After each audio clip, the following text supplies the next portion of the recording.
Donc, on va passer à la troisième série TD concernant les travaux dirigés de biochimie métabolique pour le semestre S4. Et si vous avez différentes questions en rapport avec le métabolisme des lipides, anabolisme, catabolisme, et aussi en rapport avec le métabolisme des acides aminés. Alors là, le premier exercice, il vous pose la question, rappelez le bilan de la réaction de bêta-oxydation, la réaction globale de bêta-oxydation d'un acide gras à 2N carbone. On va dire d'un acide gras saturé à 2N carbone. Et la deuxième question, il vous dit d'écrire sous forme d'un tableau les principales caractéristiques de la biosynthèse et de la dégradation des acides gras. Ça veut dire qu'il s'agit de comparer l'anabolisme et le catabolisme des acides gras. Alors, pour la première réaction, ça, la bêta-oxydation, vous le savez, quand vous avez le bilan de la réaction, il y a un bilan énergétique et puis un bilan chimique, comme tout à l'heure. Pour le bilan, en fait, pour la réponse à la première question, vous avez soit un acide gras, d'abord vous le définissez, un acide gras saturé à 2N carbone. Donc c'est des acides gras pairs de carbone. Vous avez, ça peut être un C6, C8, C10, C12, C14, C16, etc. jusqu'à C22. Donc c'est des nombres pairs de carbone. Le bilan de la réaction, ça vous l'avez dans le polycopié du cours, voire cours. Vous avez le nombre de carbone est égal à 2N. Vous avez 18 par exemple, 2N égale à 18, donc N égale à 9. 2N égale à 16, N égale à 8. Et justement, combien de nombre de cycles, rappelez-vous, lors de la bêta-oxydation des acides gras, il reste toujours le dernier acétyl-CoA qui est formé, qui ne va pas subir les réactions de bêta-oxydation. C'est pour ça que vous avez nombre de cycles, c'est N-1. N-1. Donc le bilan énergétique, il est le suivant. Ça, on a vu cette formule. À 2N carbone et saturé, c'est 17N-6. 17N-6. Équivalent d'ATP formé. Donc, quel que soit l'acide gras, je vais décomposer ça. Si j'ai 18, donc N égale à 9, donc c'est 17 fois 9, moins 6. C'est 16, c'est 17 fois 8, moins 6. Équivalent d'ATP. Alors, le bilan biochimique, il est le suivant. Vous avez l'acide gras X, ça veut dire 2N de carbone est saturé, plus l'ATP qui permet l'activation. Rappelez-vous justement la première réaction du catabolisme des acides gras, c'est d'abord l'activation et puis après le transport, plus N-CoASH, plus c'est le nombre de cycles, c'est N-1, N-1 FAD, le coenzyme oxydé, plus N-1 NAD+, plus N-1 H2O. Tout ça aboutit à quoi? À N-acétyl-CoA, plus l'AMP, c'est écrit, plus le pyrophosphate, plus N-1 FADH2, N-1 NADH H+. Donc ça, c'est le bilan biochimique. S'il vous est demandé de rappeler le bilan de la réaction de la bêta-oxydation, par exemple de l'acide palmitique, le C16 ou l'acide stéarique, vous devez écrire bien sûr le bilan énergétique et le bilan chimique. Très bien.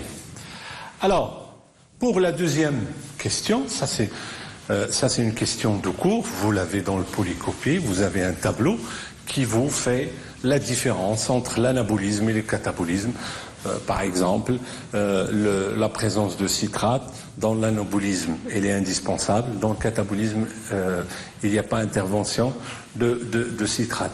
Par exemple, pour les coenzymes oxydés, vous avez pour l'anabolisme, il y a consommation des NADPH, 2, et dans l'anabolisme, c'est plutôt des NAD ou des FAD. Également, l'unité, par exemple, dans les unités carbonées, vous avez un C2 qui est formé pour le catabolisme, et puis pour l'anabolisme, c'est plutôt le malonate, c'est des C3 avec une décarboxylation, etc., etc. Donc vous avez ces différentes caractéristiques propres soit à l'anabolisme, soit au catabolisme. Vous avez l'organisation aussi des enzymes, il est plurifonctionnel pour l'anabolisme, et ce sont des enzymes séparées pour le catabolisme. Donc tout ça, vous l'avez dans le cours. Alors la deuxième question, calculer l'énergie en kilocalories emmagasinée sous forme d'ATP quand 1 gramme de tripalméthylglycérol est complètement oxydé à 37 degrés. Donc ici, il vous dit calculer l'énergie, pas en ATP, mais en kilocalories. Ça peut être aussi en kilojoules. Mais là, il vous pose la question en kilocalories. Pour 1 gramme de tripalméthylglycérol qui est complètement oxydé, ça veut dire tout est oxydé, ça veut dire vous avez le triglycéride, il va subir justement l'hydrolyse avec les différents lipases, et on va avoir le résultat de tout ça. Tripalméthylglycérol, c'est quoi? Si vous avez, il vous dit complètement oxydé à 37 degrés, ça veut dire l'hydrolyse totale. Donc à partir de tripalméthylglycérol, ça veut dire il y a 3 acides gras palmétate. Il reste le glycérol. Donc l'hydrolyse de tripalméthyl va aboutir à quoi? Va aboutir à 3 palmétates plus 1 glycérol. Et puis il va y avoir la bêta-oxydation, il va y avoir l'hydrolyse, d'abord l'activation, puis le transport, et puis la bêta-oxydation pour ces 3 acides gras, l'acide palmitique. L'acide palmitique, c'est un acide gras saturé et c'est un C16. Et aussi le glycérol qui va aussi subir, qui va être oxydé, il va libérer lui aussi de l'ATP. Donc ici, si vous voulez, on a le tripalméthylglycérol, TPG, il est formé par 3 palmétates plus 1 glycérol. D'abord, on a 1 gramme. Donc il faut transformer, il faut savoir dans ce 1 gramme de tripalméthylglycérol, combien on a de moles de tripalméthylglycérol. Donc il faut transformer tout ça en nombre de moles. Et pour transformer en nombre de moles, on a besoin de la masse molaire ou la masse atomique de tripalméthylglycérol. Donc le total, quand on compte, il y a du carbone, il y a de l'hydrogène, il y a de l'oxygène. Quand on compte l'ensemble, on prend le nombre de carbone, nombre d'hydrogène, nombre de l'oxygène. L'oxygène, on multiplie après par 16, l'hydrogène par 1, et puis le nombre de carbone par 12. On a une masse molaire de 806 unités de masse. Donc on a 1 divisé par 806 est égal en fait à 1,24 10 puissance moins 3 millimol, ou bien 1,24 millimol. Donc à partir de 1 gramme, on a 1,24 10 puissance 3 mol, sachant que la masse molaire est égale à 806 grammes par mol. Ici, c'est grammes par mol. Vous avez une mol de TPG libère 3 moles d'acide palmitique, C16, 1 mol de glycérol. Donc si, d'abord, on va calculer combien chaque acide palmitique va libérer d'ATP. Ici, on a 3 moles d'acide palmitique qui sont formés et 1 mole de glycérol. Si on applique la formule tout à l'heure pour savoir combien d'ATP sont formés pour cet acide gras C16, donc c'est 17 fois 8 moins 6. N égale à 8. Donc quand je multiplie 17 fois 8 moins 6 est égal à 130 ATP par mol d'acide palmitique. Combien on a d'acide palmitique? On a 3. Donc ça veut dire, comme nous avons 3 moles d'acide palmitique, c'est 3 fois 130 est égal à 390 ATP. Donc le bilan pour les 3 moles d'acide palmitique, c'est 390 ATP. Il reste celui de glycérol. Ça, le bilan énergétique de glycérol, c'est 22 ATP. Ça, si vous faites l'exercice chez vous, en passant du glycérol au glycérol 3-phosphate, puis après en déhydroxyacétone phosphate, et puis après vers glycéraldéhyde, jusqu'à ce que vous remontez en fait vers la formation de tous les intermédiaires qui fournissent de l'ATP, vous allez trouver en fait que le glycérol, s'il va emprunter le cycle de Krebs, pour arriver à l'acétyl-CoA, il va y avoir 22 ATP. 22 ATP. Donc le bilan global de TPG, c'est la somme des 3 acides palmitiques plus le glycérol.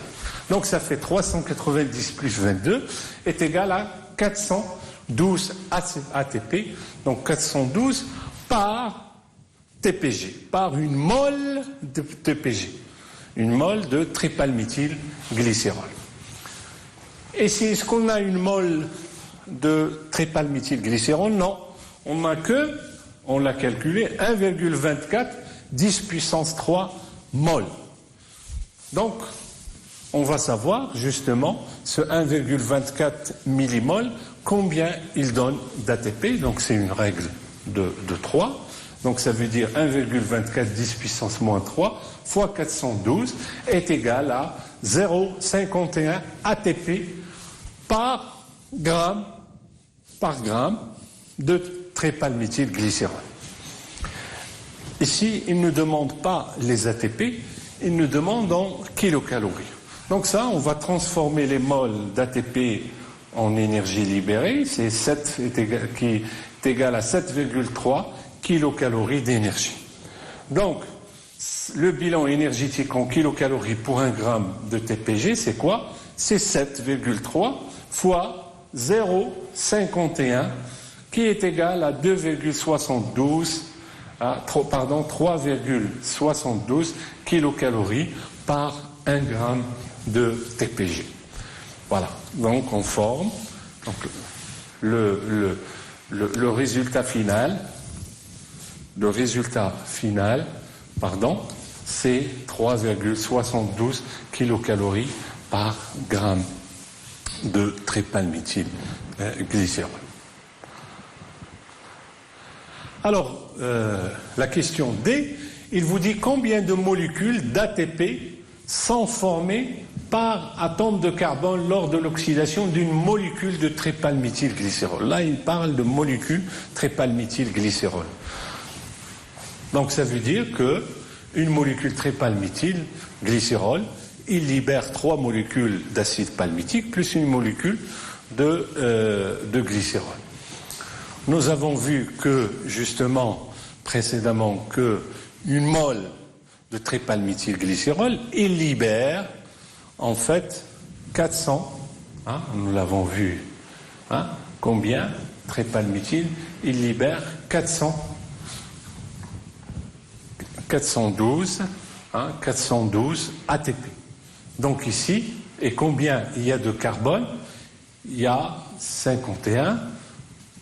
Donc le résultat, c'est quoi? Une molécule tripalméthyl libère 412 ATP. Et comme lors du calcul de la masse molaire de tripalméthylglycérol, nous avons trouvé 51 carbone. Donc ici, il s'agit de diviser 412 par 51 est égal à 8,07 ATP par carbone de tripalméthylglycérol. Voilà. Donc on est aux environs de 8 et c'est toujours le bilan énergétique par carbone qu'on a trouvé par carbone aux alentours de 8. Donc c'est un moyen effectivement de vérifier si on s'est trompé ou pas. Donc c'est 8,07 ATP par carbone. Donc quand on change la nature des acides gras, forcément ce rapport change. Nous l'avons vu pendant les séances de cours.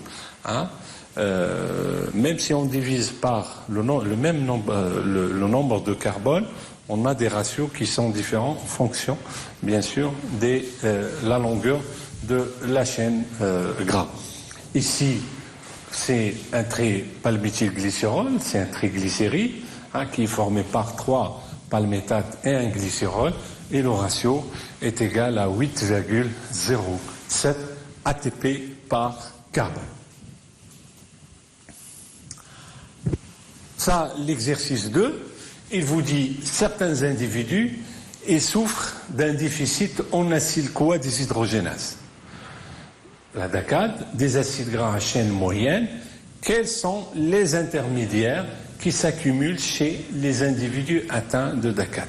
Ça veut dire vous avez les intermédiaires qui vont s'accumuler pour justement les personnes qui ont un déficit en cette enzyme importante, qui est l'acyle-CoA déshydrogénase.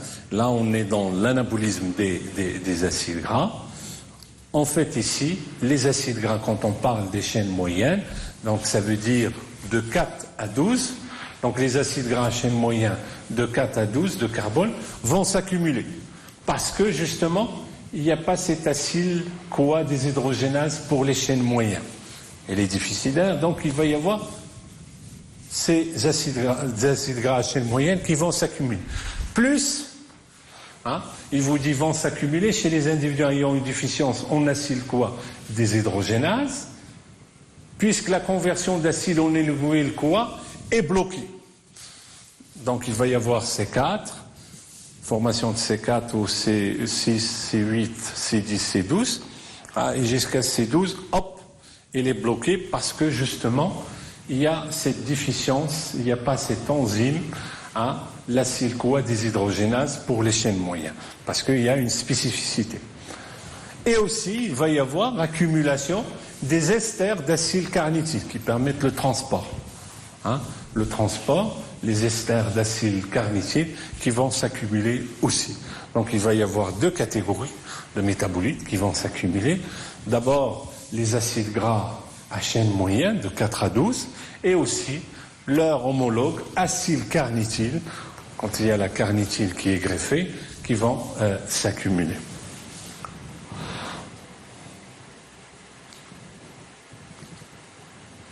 Ici, il vous dit écrire l'équation de la biosynthèse de l'urée à partir du CO2 et de NH3.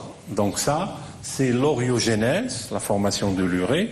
Nous l'avons vu dans le métabolisme des acides aminés. Donc ça, vous pouvez consulter votre cours, votre polycope, et surtout la partie sur le métabolisme des acides aminés, et plus spécifiquement la partie sur l'oriogénèse.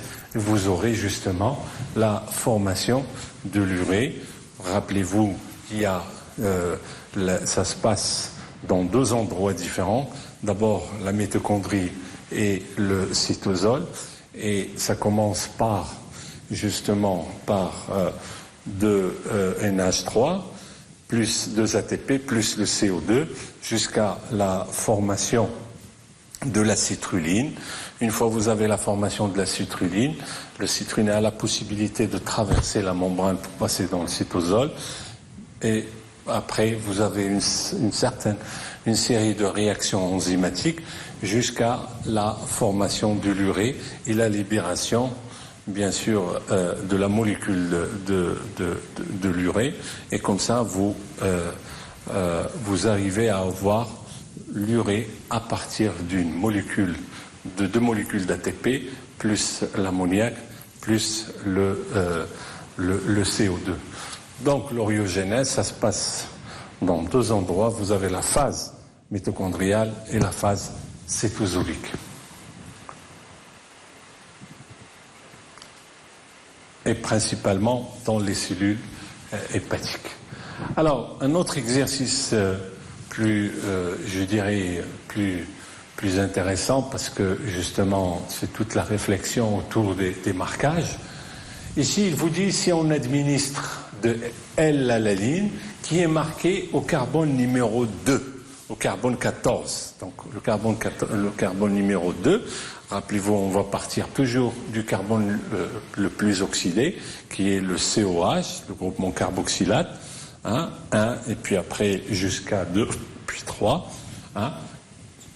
Donc il est marqué au niveau du carbone numéro 2. Il vous dit quelle atome de glucose et de l'acide palmitique, c'est-à-dire les C16, seront marqués. Ici, on va partir d'abord pour montrer quels sont les acides gras, les carbones des acides gras qui seront marqués quand on utilise de l'alaline. Rappelez-vous, l'alaline, c'est aussi un précurseur non glucidique qui permet la synthèse du glucose par la neoglycogénèse. Et aussi l'alaline, il peut donner de l'acétyl-CoA, et cet acétyl-CoA va servir par la suite pour la synthèse de l'acide gras. Donc ici, si vous voulez, l'acide aminé qui est l'alaline, il est marqué au niveau 2, marquage radioactif au carbone 14, donc 1, 2. Et puis vous avez CH3, NH3, donc il y a les désaminases, l'alaline désaminase, il va libérer le NH3 et on va former le pyruvate. Puis après, le pyruvate, il va être marqué toujours au même endroit, au carbone numéro 2, plus CoASH, en présence de la pyruvate déshydrogénase, présence de NAD pour avoir le NADH, on va former ce qu'on appelle l'acétyl-CoA, marqué toujours ici, puisqu'il y a perte de CO2, donc ça va être au carbone numéro 1. Ça, c'est l'acétyl-CoA plus CO2. Après, on va positionner, si vous voulez, l'acétyl-CoA, c'est CH3COS-CoA. Le marquage, il est toujours au niveau 1. Et grâce à une série de réactions, rappelez-vous, de synthèse d'acides gras, avec les acides gras synthase, on va positionner comme ça. Il va y avoir à chaque fois succession, il va y avoir succession en fait de ces interventions, l'incorporation de ces acétyl-CoA jusqu'à la synthèse de l'acide gras palmitique, c'est un C16, donc 1, 2, 3, 4, 5, 6, 7, 7, 8, 9, 10 jusqu'à 16 carbone. Et quand on voit l'alignement, ici, vous avez la synthèse, il commence d'abord de ce côté-là, de synthèse de celui-là, puis synthèse celui-là, puis synthèse celui-là, puis synthèse celui-là, synthèse, etc., jusqu'à l'incorporation de dernier acétyl-CoA. Bien sûr, en passant par le manonyl-CoA avec une décarboxylation, mais la synthèse commence dans cet endroit, ici vers le dernier acétyl-CoA. Donc quand on voit en fait le marquage de ces différents carbones, on trouve que c'est les carbones impairs qui seront marqués. Donc les carbones impairs, 1, 3, 5, 7, 9, 11, 13, 15. Alors, qu'en est-il maintenant pour le glucose? On a ici le pyruvate, par exemple, toujours marqué au carbone numéro 2, plus CO2 par la pyruvate carboxylase, il va aboutir à l'oxaloacétate. Puis par phosphoïnol pyruvate carboxykinase, perte de CO2, on va avoir le PEP, phosphoénol pyruvate, qui est marqué toujours au carbone numéro 2. Et justement, le phosphoénol pyruvate, jusqu'à une série de réactions, toutes les réactions de synthèse de glucose, les réactions néoglycogéniques, jusqu'à la formation du glucose. 1, 2, 3, 4, 5, 6, ça c'est le glucose. Et quand on positionne, en fait ça c'est 1, 2, 3, on positionne ça, l'ensemble comme ça. En fait c'est pour l'aldolase, rappelez-vous la réaction d'aldolase, qui va bien sûr associer le glycéraldéhyde avec le dihydroxyacétone. Ils vont les associer, il y a un plan ici.